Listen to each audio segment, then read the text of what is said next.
On Saturday night, the Ultimate Fighting Championship became the first major organization to hold a live sports event in the U.S. during the height of the COVID-19 pandemic.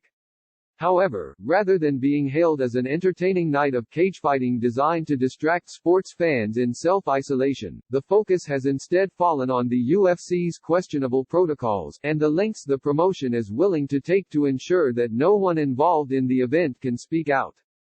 On Friday night, less than 24 hours before the start of UFC 249, reports emerged that Ronaldo Souza had tested positive for COVID-19, along with his two cornermen. His bout with Uriah Hall was subsequently cancelled, but at that point, the damage had been done. Souza had been spotted walking around the hotel and interacting with fighters over the previous days, and had even fist-bumped UFC President Dana White during the weigh-ins, albeit with gloves on. In an attempt to salvage the situation, the UFC released a statement confirming the positive tests and claiming that the organization's response to this development is indicative of the effectiveness of the health and safety measures UFC has put in place. Yet, despite the spin, the glaring weaknesses in the UFC's pandemic protocols would only become more prevalent come fight night. The UFC's health and safety measures included testing everyone involved in the show, fighters, trainers, officials, and even media for COVID-19. UFC also limited the arena to essential personnel, required athletes and staff to participate in medical screenings and temperature checks, and expected everyone involved to follow social distancing guidelines. However, social distancing was only used selectively during the event. While the commentators were seated at separate tables, they stood side by side at the start of the broadcast to introduce the show. None wore masks, including UFC color commentator Joe Rogan, who also conducted post-fight interviews with the fighters and even shook their hands. White was present in the front row, also without a mask. While the UFC's protocols were loosely applied on fight night, the organization covered its bases and eliminated its own legal risk by making fighters and staff sign waivers that banned them from criticizing the coronavirus protocols in place for the event. If fighters violate this provision, whether relating to COVID-19 or otherwise, the UFC reserves the right to revoke all or any part of any prize monies or awards won by the participant.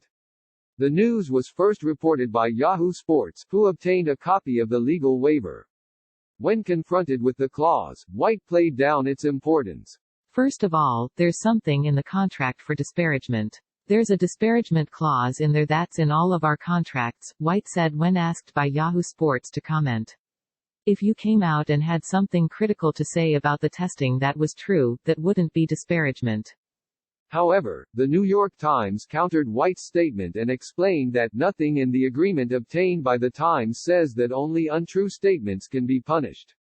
The waiver also stated that participants in the events cannot hold the UFC liable if they end up having severe and permanent damage to health or other outcomes not limited to death, fever, weight loss, irreversible pulmonary, respiratory and/or neurological system damage, mental or emotional distress, temporary or permanent disability, loss of income, loss of employment, loss of financial or other opportunities, medical expenses, which may or may not be covered by insurance, cleaning expenses, mandatory self-quarantine, loss of licenses.